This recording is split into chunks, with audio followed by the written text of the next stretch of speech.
Ya artinya kita harus turut dan tunduk kepada pemerintah. Kalau untuk protokol kesehatan mau debat, kita nggak usah debat, wajib protokol kesehatan mah. Ya mah ya, mah protokol kesehatan mah wajib. Apa protokol kesehatan? Satu, pakai masker. Kenapa penting pakai masker? Karena di samping menjaga kesehatan kita juga bisa menutupi muka kita yang udah nggak muda lagi. Kalau banyak makan sedikit cakep lah. Itu namanya. Itu untungnya masker. Di samping dia menjaga kita, apalagi sekarang harus 2 lapis, menjaga kita agar virus corona nggak masuk hidung, juga yaitu membantu menyembunyikan muka kita yang udah nggak muda lagi. Kan Syari belum mandi juga bisa berangkat kuliah pakai masker. Bisa bukain Bapak. Itu ya. Kedua, cuci tangan, itu menjaga jarak, ya itu juga jaga jarak sebenarnya.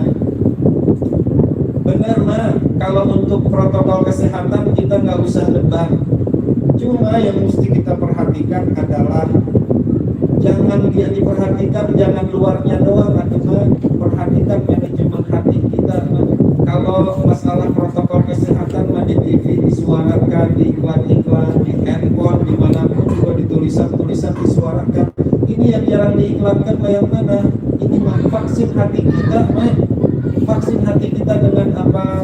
Kalau malam atau kita merenung, malam kita harus merenung mah. Apa yang harus kita renungin? Satu, kita banyak dosa, mohon ampun kepada Allah Subhanahu wa taala. Inna fil jasadi mudghatun, di dalam tubuh manusia itu ada segumpal darah. Wa idza saluhat, ketika segumpal darah itu baik, maka akan baik seluruh tubuhnya. Wa idza fasadat, kalau segumpal darah itu jelek, buruk, maka fasadat kulluhu, maka akan jelek semua anggota badannya. Apa itu segumpal darah itu? Apa? Yaitu hati kita mah. Jadi kalau hati marojenja kata orang Sunda mah, atau kalau hati kita merengut mulu, kalau hati kita ngedumel mulu, insya Allah badan kita juga nggak sehat. Maka setiap malam kita merenung, apa yang harus kita renungkan, apa yang harus muhasabah. Setiap malam kita asal dari mana, di sini lagi ngapain, kemudian mau kemana. Itu 3 tuh pertanyaan kita. Dari mana kita berasal, di sini lagi ngapain, kemana kita akan pergi. Dari mana kita berasal? Kita berasal dari yang adanya kita.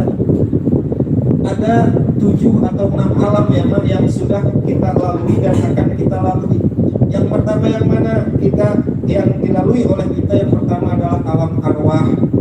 Alam ajali, di mana itu adanya? Nggak ingat kita mah. Dulu kita pernah disumpah oleh Allah, alastu bi rabbikum, apakah aku ini Tuhan kalian? Allah bertanya sama kita dulu. Kita menjawab, qalu bala wa syahidna, iya benar ya Allah, engkau adalah Tuhan yang wajib aku sembah. Maka sebelum kita lahir pun juga kita udah punya fitrah, kita udah punya kesucian di dalam hati. Itu alam yang pertama. Yang kedua adalah alam apa? Alam rahim. Alam ini batini, alam perut kita. Kapan itu dimulainya? Kata Rasul, penciptaan manusia diantaranya diciptakan di dalam perut ibu kita. 40 hari pertama itu adalah segumpal darah. 40 hari kedua berarti 80 hari itu segumpal daging gitu ya.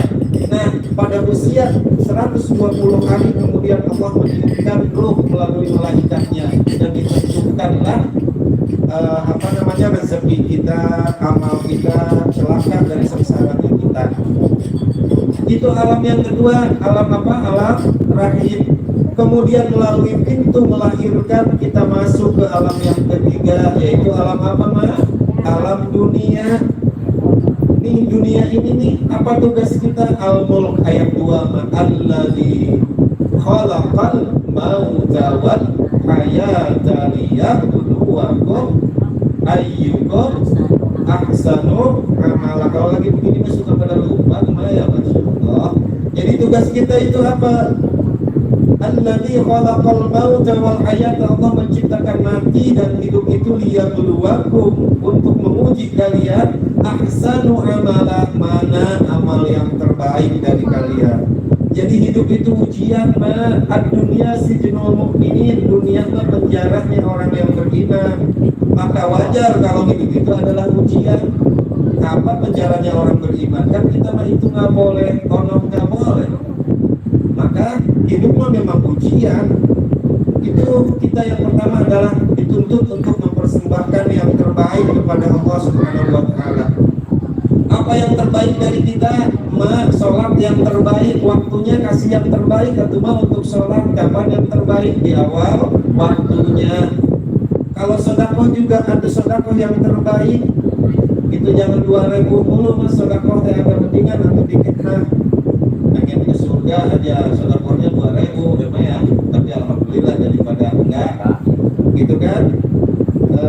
Kasih yang terbaik. Pokoknya apapun yang terbaik, bukan yang terbanyak, tetapi yang terbaik.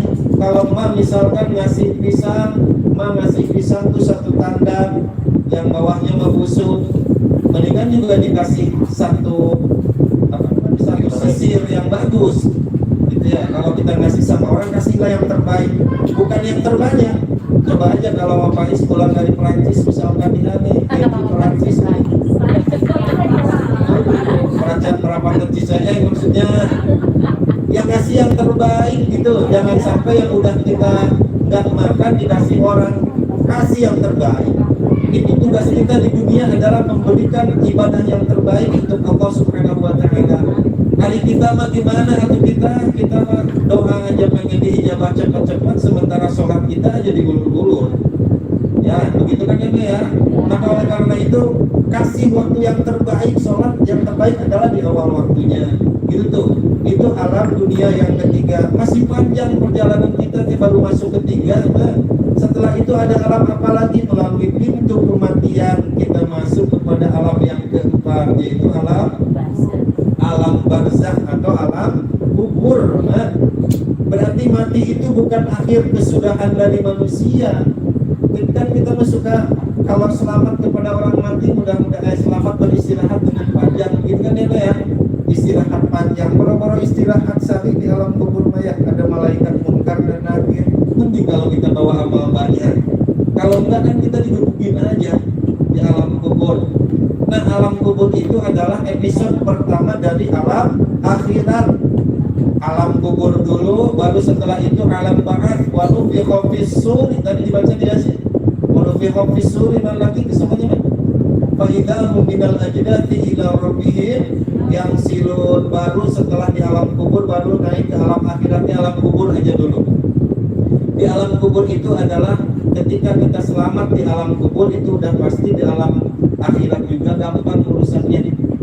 Jadi apa yang pertama akan kita alami di alam kubur? Pertanyaan munkar dan nakir. Kalau kita selamat dari itu, udah dijamin kita akan selamat seterusnya.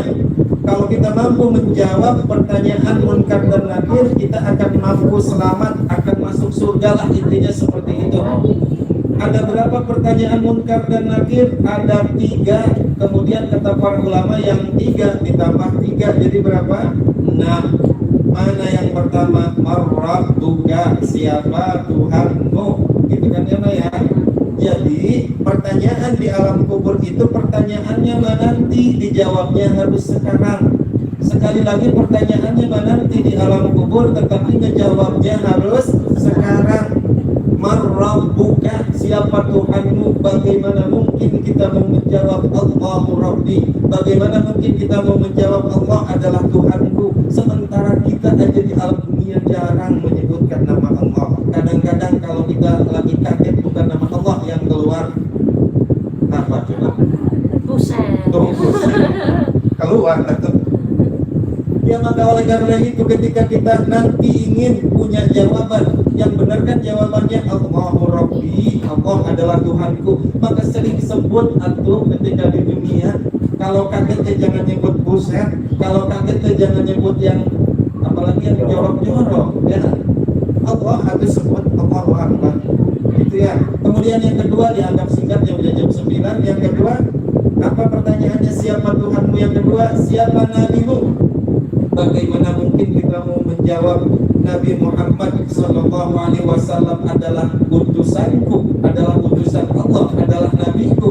Kalau kita di dunia aja nggak kenal sama beliau, baca sholawat aja jarang sama beliau, bahkan dianggap bid'ah kan gitu ya. Bagaimana mungkin kita kelak di alam akhirat mau bisa menjawab Muhammad adalah nabi kalau selama di dunia ini kita jarang menyebutnya. Nah, maka oleh karena itu pertanyaannya nanti, tetapi jawabannya harus dijawab sekarang. Kalau kita ingin kelak bisa menjawab Nabi Muhammad SAW adalah nabiku, maka seringlah sebut sekarang di dunia. Yang ketiga, apa sah? Siapa Tuhanmu, nabimu, agamamu?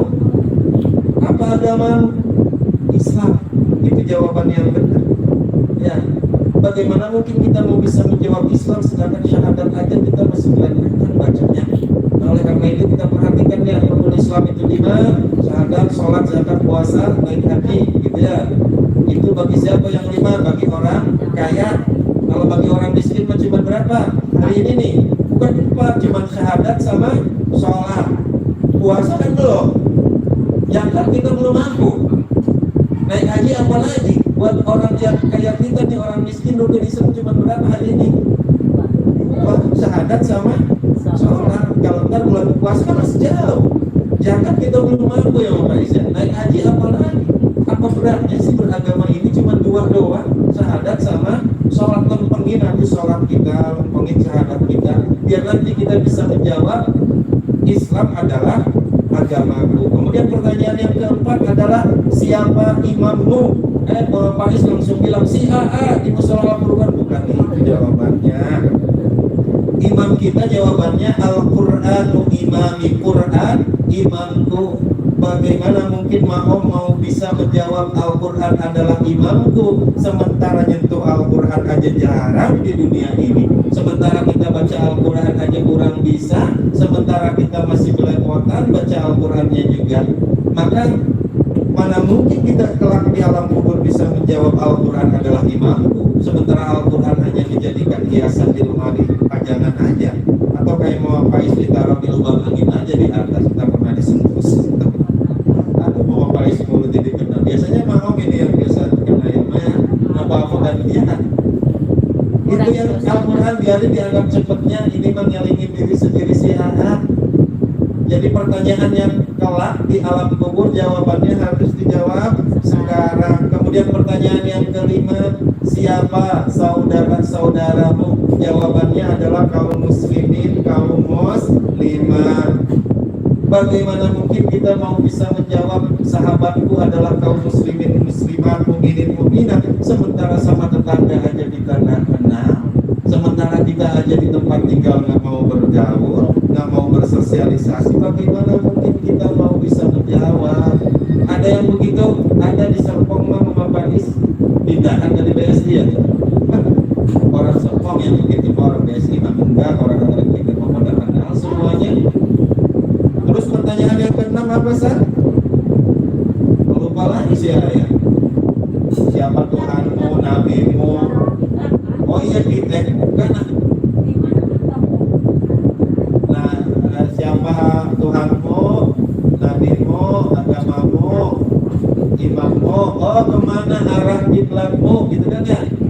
Jawabannya Al-Ka'batu qiblati. Ka'bah adalah kiblat.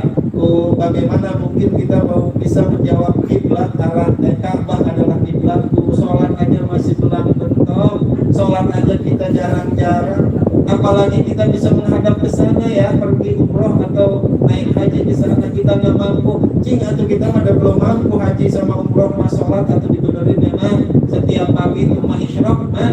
Jangan lupa itu teh ngegantiin ibadah haji mah ya. Bapak-bapak, kalau ibu-ibu nih, bapak-bapak lah terutama kalau berniat dari rumah ingin melaksanakan sholat sunnah ke musola, itu ganjarannya seperti melaksanakan haji dan umroh. Seperti umroh kalau sholat sunnah. Jadi kalau bapak sani dari rumah niat, ya Allah saya pengen sholat sunnah di musola, itu hadiahnya dari Allah seperti melaksanakan umroh. Kalau dari rumah kita berniat, ya Allah saya ingin melaksanakan sholat wajib di musola, ganjarannya seperti ibadah haji. Maka ketika ke musola, sholat sunnahnya dilaksanakan, sholat wajibnya dilaksanakan, berarti komplit mendapatkan ibadah haji dan umroh. Begitu ya. Oh udah jam